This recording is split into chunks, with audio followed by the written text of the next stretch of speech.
Salut à tous, c'est Jasmine, l'équipe agro du CNA. Dans la vidéo d'aujourd'hui, on a rendu visite à Benjamin Perriot d'Arvalis, qui est spécialiste des gestions de flore adventice. On a pu lui poser toutes nos questions et on a passé en revue les méthodes alternatives et partielles de gestion des adventices. On a par exemple parlé d'architecture du peuplement, de date de semis, de densité de semis. On lui a demandé qu'est-ce qu'on pouvait attendre des nouvelles matières actives prochainement mises sur le marché et son point de vue sur tout ça. Je vous laisse, bonne vidéo.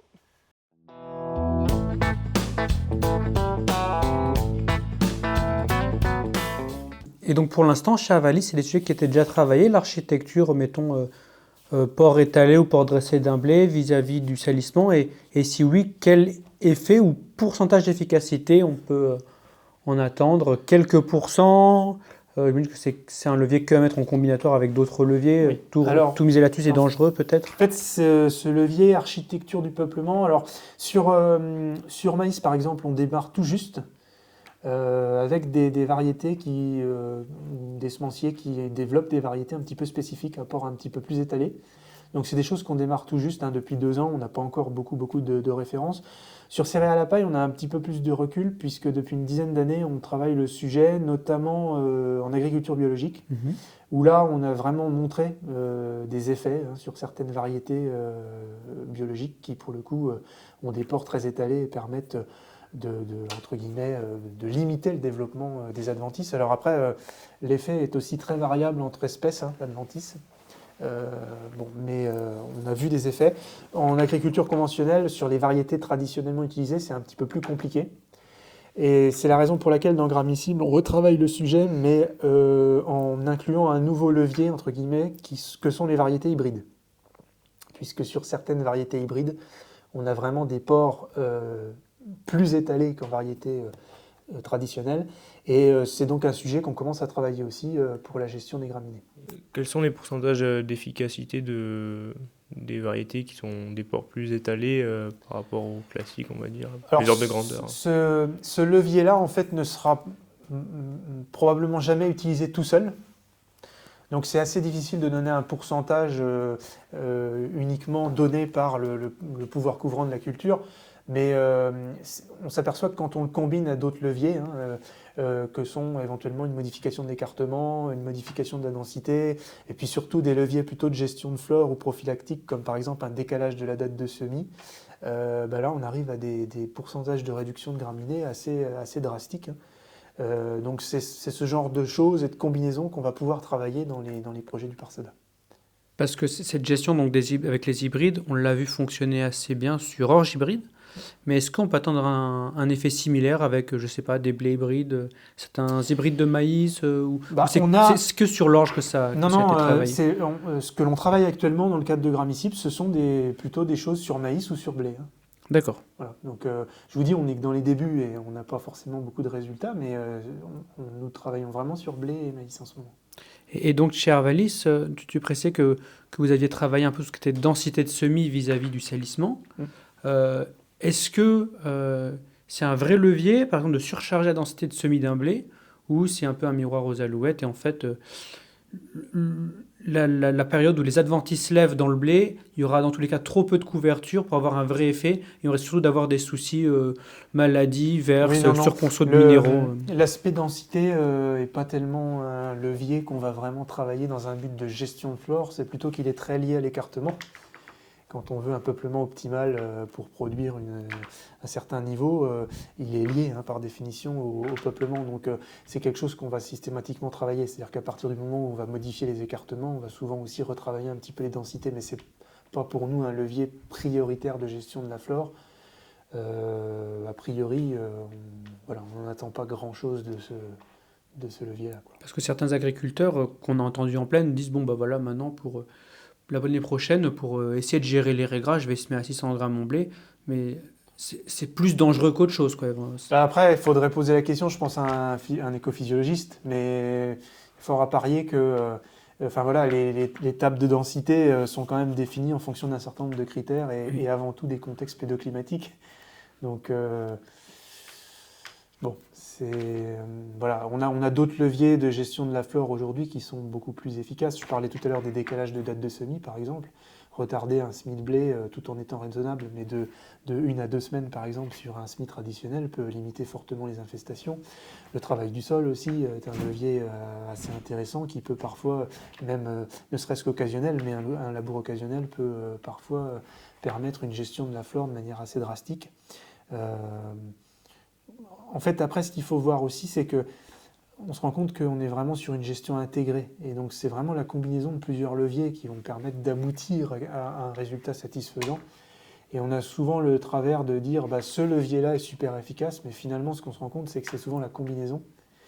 Et bon, c'est la raison pour laquelle, dans Gramicombi, on travaille vraiment ces aspects prophylaxiques et combinatoires, parce que c'est vraiment là-dessus qu'on croit le plus demain pour pouvoir gérer la flore, y compris en gardant des solutions et des solutions chimiques. On travaille bien dans la gestion intégrée, tous les moyens de lutte de gestion de la flore. Et on voit que ces graminées, donc type Regra vulpin, lèvent de plus en plus tard dans l'année et quasiment toute l'année. Et donc en plaine, on reçoit des questions où les gens se disent j'ai du Regra toute l'année qui lève. Est-ce que ça vaut vraiment le coup que je fasse quand même des cultures de printemps? Je prends un risque financier, mais comme ça lève toute l'année, est-ce que je vais quand même avoir un effet désherbant? Ou est-ce que même ça lève toute l'année, le gros de la levée se fait quand même à l'automne, et mon maïs, même s'il n'est pas parfait, va quand même écrémer une très grosse partie des adventices levées, quoi. Alors cette question est intéressante parce qu'on travaille depuis 2 ans on retravaille les dynamiques de levée des graminées, notamment Regra et Vulpin. Et en fait, ce qu'on se rend compte, même si on n'a pas complètement terminé ces travaux-là, c'est quand même que le plus gros lève toujours à l'automne. Et certes, sur Regra, on a quand même des levées printanières et qui s'étalent un petit peu sur le printemps. Mais le plus gros lève quand même beaucoup à l'automne. Donc honnêtement, le levier culture de printemps pour casser une rotation plutôt à dominante hiver nous semble quelque chose d'intéressant toujours aujourd'hui. Et puis après, c'est une notion de compromis aussi. Il n'y a pas non plus de recette miracle. Pour certains agriculteurs, on va aller privilégier une culture de printemps parce qu'on a plutôt une rotation dominante hiver. On sait qu'on prend un risque, mais on sait aussi que ce risque payera du point de vue gestion de flore, quand d'autres vont plutôt privilégier la réintroduction d'un travail du sol, parce que la culture de printemps, par exemple, n'est pas possible dans leur contexte pédoclimatique. C'est vraiment des gestions au cas par cas. Ce qui est important à voir aussi, c'est que la gestion de la flore, par rapport à l'historique où finalement on avait une flore, une espèce, une flore, un produit à mettre en face, aujourd'hui, c'est plus le cas, c'est-à-dire qu'on a d'abord une flore qui est de plus en plus diversifiée, et surtout, on n'a plus une solution unique à mettre en face.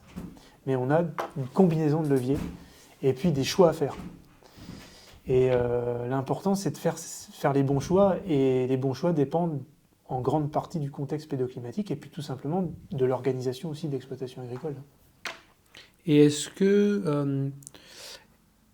mettons, par exemple, on a du vulpin ou du Regra, on fait, un maïs par exemple, on va enlever une partie du salissement. Est-ce qu'il y a des essais qui montrent que faire 2 maïs, voire 3 maïs d'affilée, hors contexte risque économique, on va avoir un effet cumulatif du nettoyage et on va améliorer le nettoyage. Ou des fois, face à de très fortes populations adventices, un seul maïs ou une seule culture de printemps tardif ne serait pas suffisante, et en faire 2 voire 3 d'affilée va permettre de beaucoup mieux nettoyer les levées potentielles, quoi. Alors pour tout vous dire, cet aspect-là, c'est quelque chose qu'on a un petit peu tous envie de penser quand on raisonne d'un point de vue agronomique, mais on ne l'a jamais vraiment vérifié sur le terrain. D'accord. Nous. Ce que vous soulevez là, c'est l'influence de la succession des cultures en fait. C'est-à-dire qu'on parle beaucoup en rotation, et on a souvent un discours de type rotationnel, mais sans forcément tenir compte de la succession des cultures. Et on se rend compte que la succession des cultures dans une même rotation est peut-être hyper important. C'est des choses qu'on commence à regarder, mais pour l'instant, on n'a pas vraiment de référence sur ces aspects-là. Ou suffisamment de références, tout du moins, pour en sortir un discours de vérité. Ok. Question peut-être si une question, voilà, on voit que sur des maïs, on a des prélevés qui ne sont pas forcément aussi efficaces qu'elles ne l'étaient quand on avait encore le S-métolachlore. Donc il nous reste encore un peu de graminées. Donc on active un levier qui marche assez bien quand même, le binage. Mais est-ce qu'à biner, on risque pas de se redéclencher une levée suivante qui va nous embêter à la suite? Alors, sur maïs, bon, pour le moment, on a quand même encore quelques solutions de lutte chimique. Mais concernant la lutte méca, en fait, c'est vrai que c'est une question générale qui commence que l'on a bien remarqué, c'est-à-dire que contrairement à un passage chimique qui, lui, est un passage à un instant T, ce qu'on a bien remarqué, c'est qu'un passage mécanique peut aussi bien être bénéfique que maléfique, suivant les conditions météo qui vont suivre. Et en fait, c'est vrai en maïs comme dans toutes les cultures. On a par exemple des cas où un passage à l'automne, des herbages méca dans du blé rend un super service, quand dans d'autres cas, il va démultiplier la levée des graminées dans le blé. Et dans le maïs, on a aussi ce genre de souci. C'est un peu le souci en fait de l'introduction du désherbage mécanique dans les cultures. Et j'espère qu'avec les travaux qu'on peut faire sur les jours disponibles, on répond en partie à ces questions-là, puisqu'on a des notions de dessiccation en fait post-application qui vont rentrer dans nos calculs. Et c'est effectivement un point à prendre en compte, parce qu'une région pour laquelle il pleuvrait énormément, parfois on fait pire que bien, quoi, en passant du désherbage mécanique. Et peut-être une dernière question sur le contexte des matières actives. Alors, en plaine, on nous dit, bon, bah voilà, quand est-ce qu'ils nous sortent un nouveau produit euh, Comment est-ce que chez Arvalis, vous voyez l'avenir des matières actives? Il y en a beaucoup qui sont sur la sellette. Est-ce qu'il va y avoir de nouvelles matières actives? J'ai cru comprendre que homologuer de nouvelles matières actives, c'est de plus en plus cher, de plus en plus compliqué. Est-ce qu'on peut se dire, bon, de toute façon, avec l'intelligence artificielle, il y a des nouveaux trucs qui vont sortir, ou faut pas se leurrer, il y en aura de moins en moins, c'est de plus en plus compliqué, il faut voir autre chose. Alors, cette question est assez philosophique, parce que tout dépend de l'état d'esprit en fait, dans lequel on est. Ce qui est sûr, c'est que chez Arvalis, déjà, on travaille toutes les agricultures, ça c'est le premier point. Et le deuxième point, c'est qu'on n'est pas du tout dans une dynamique, et c'est pas non plus l'objet d'ailleurs du Parsada, hein, d'être dans une dynamique 100% alternative à la chimie. On travaille tous les moyens de lutte, et la chimie en fait partie. Après, une fois qu'on a dit ça, ce que l'on voit quand même, c'est que les solutions chimiques aujourd'hui se raréfient, pour différentes raisons, mais elles se raréfient. Ce qui fait que, effectivement, si on veut demain pouvoir continuer à produire, on est bien obligé de travailler les alternatives et d'essayer de développer des alternatives fiables pour nos agriculteurs.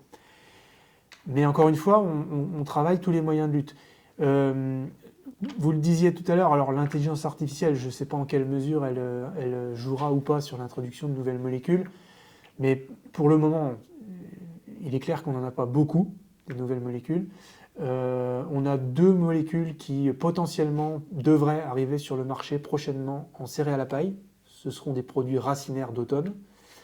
Ce qui est sûr, c'est que 2 nouvelles molécules, quand on en voit plusieurs disparaître ces dernières années, on a un grand enjeu, un grand challenge à avoir, parce que le risque, c'est qu'elles soient très vite utilisées beaucoup, et que, en fait, en très peu de temps, finalement, elles soient anéanties par des phénomènes de résistance.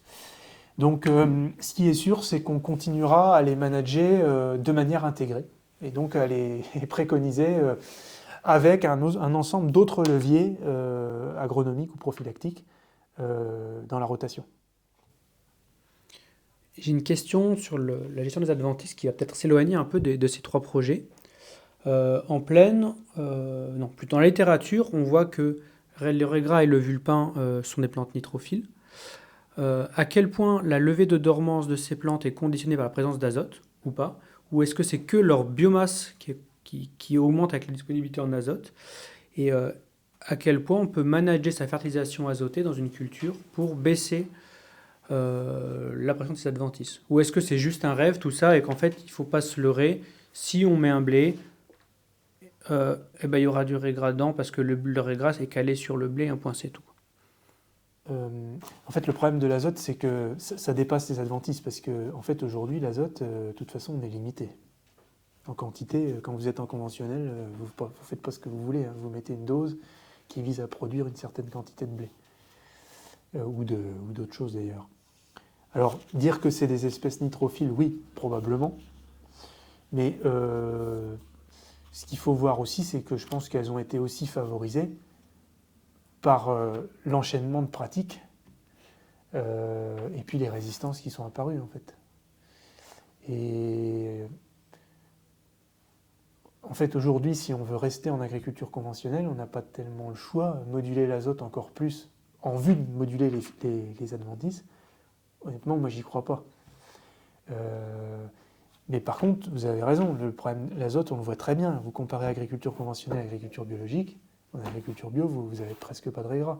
Mais à la fois parce qu'il n'y a pas d'azote, mais aussi parce que c'est pas les mêmes rotations. Oui. C'est pas les mêmes pressions en maladie, c'est pas les mêmes pressions. Enfin, il y a tout le contexte qui change en fait.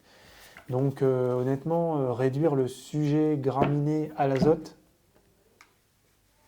déjà c'est délicat à répondre parce que ça fait entrer en jeu d'autres acteurs que moi. Mais en plus, je pense qu'on est un peu à côté du. Donc le salissement, c'est plus le reflet du système culturel mis en place Oui. que de la dose d'azote apportée à l'école. Le salissement dans une parcelle, il est d'abord lié à l'histoire de la parcelle. La parcelle, elle a un stock semencier, elle a une histoire. Ce stock, il s'enrichit avec les mauvaises gestions successives, on va dire, d'adventices dans la parcelle. Mais on a une histoire au départ. Et ensuite, éventuellement, on peut avoir des introductions dans la parcelle avec notamment les récoltes. C'est la raison pour laquelle, dans le projet Grammy-Combi, on va travailler tout ce qui est et beaucoup communiquer sur les aspects nettoyage des outils, nettoyage des moissonneuses batteuses. Ça, c'est un gros vecteur. Mais quand même, le gros du stock, il vient de l'histoire de la parcelle. Et après, on fait éventuellement qu'exacerber ou prédominer certaines espèces sur d'autres par nos pratiques successives dans la culture et dans la rotation. Alors j'avais une dernière question, mais elle m'échappe là. Je ne sais plus. Si, pour chaque adventice, on a des abacs qui nous donnent un taux annuel de décroissance. Donc si on l'enfouit, on va dire, voilà, au bout de tant de temps, il y a tant de pourcentage de graines qui germent. Est-ce que ces chiffres sont fiables ou ils sont fiables mais quelque peu datés, donc ils ont besoin d'être remis à jour, ou est-ce qu'ils sont régulièrement remis à jour, ces chiffres de TAD?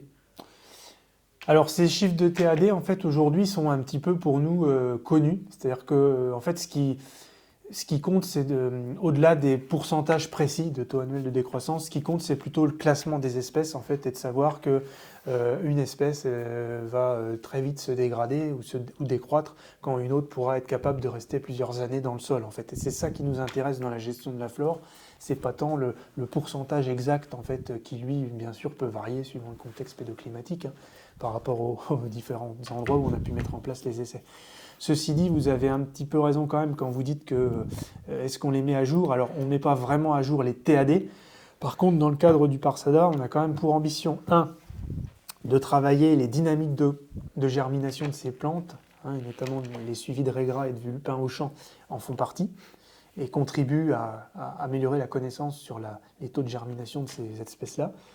Et puis dans le cadre de Parade, du projet Parade, il y a pour ambition aussi de faire quelques essais spécifiques, notamment en conditions contrôlées, pour à nouveau parfaire aussi nos connaissances sur les dynamiques de levée et puis aussi les phénotypes, on va dire, de ces espèces suivant différents contextes pédoclimatiques. Nickel. Il y a eu aussi plusieurs rumeurs de plaine qu'on nous a remonté toujours, qui disaient oui voilà, si vous avez du vulpin qui sort ou du régras, c'est parce qu'il vous manque du calcium, il vous manque de la magnésie, de la potasse. Est-ce que c'est des choses que vous avez observées ou pas du tout? C'est pas des choses qui sont ressorties en essai ou en disant voilà, j'ai un rond infesté, là effectivement il manque tel minéral, quoi. Ou c'est beaucoup plus complexe et surtout reflet de la gestion historique de la parcelle et de la rotation plus qu'une carence en aliments précis. Oui, c'est ce qu'on entend parfois parler de plantes bio-indicatrices. Tout à fait.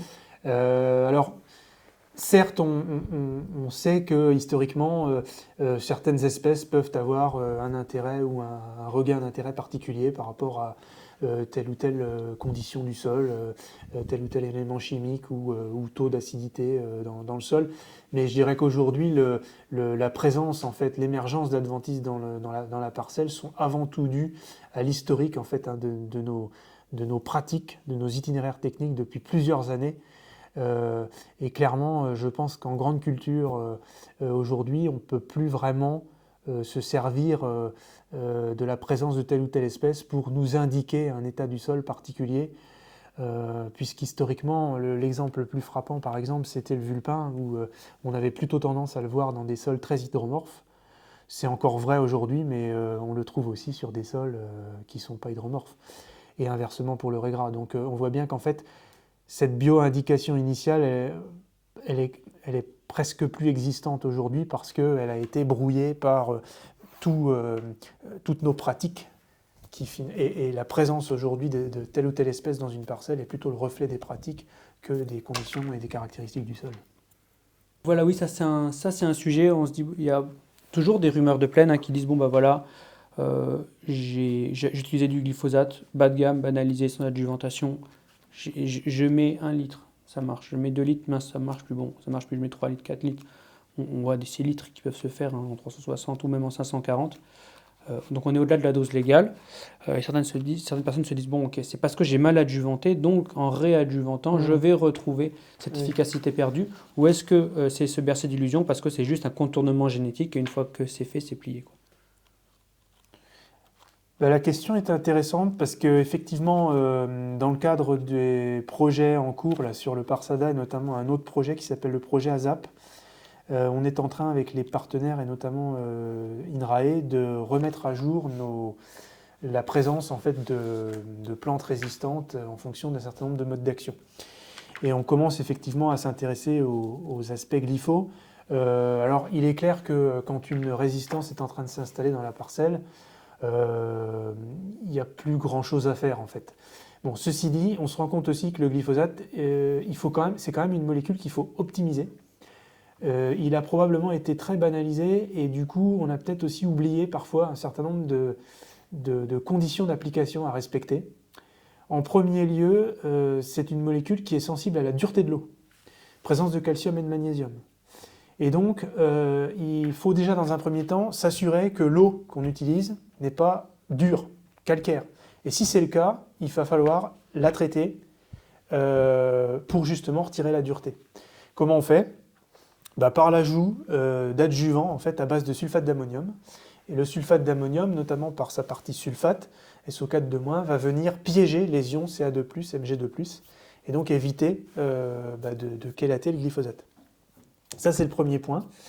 Il y a un deuxième point important qu'on oublie souvent, c'est que du coup, pour aussi limiter la présence d'ions calcium et magnésium pour une dose donnée de glyphosate, il est assez facile de réduire son volume d'eau.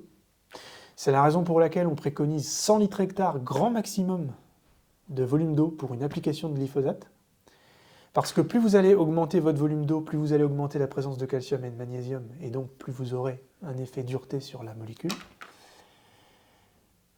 Et puis, dernière chose, le glyphosate, c'est une des seules molécules qui répond à un effet concentration. C'est-à-dire que plus vous allez le concentrer dans la bouillie, donc par diminution du volume de bouillie, plus il pénétrera en quantité et rapidement dans la plante. Voilà. Enfin, et pour finir, on a aussi le côté adjuvantation. On s'est rendu compte que, typiquement, les huiles, par exemple, n'augmentaient jamais l'efficacité du glyphosate. En revanche, un certain nombre de mouillants pouvaient permettre de le faire, notamment l'héliosol. Mais pas que. Un certain nombre de mouillants en fait, présents et homologués sur l'usage herbicide peuvent être un plus sur des adventices ou des plantes un petit peu difficiles à détruire. Est-ce qu'il faut jouer aussi sur le pH et forcément acidifier la bouillie ou c'est vraiment un levier secondaire Non, alors nous conseillons absolument pas de modifier le pH de l'eau. Alors d'abord sur le glyphosate en tant que tel, nous n'avons jamais rien vu d'intéressant en fait par une modification du pH, que ce soit en l'acidifiant ou en basifiant l'eau.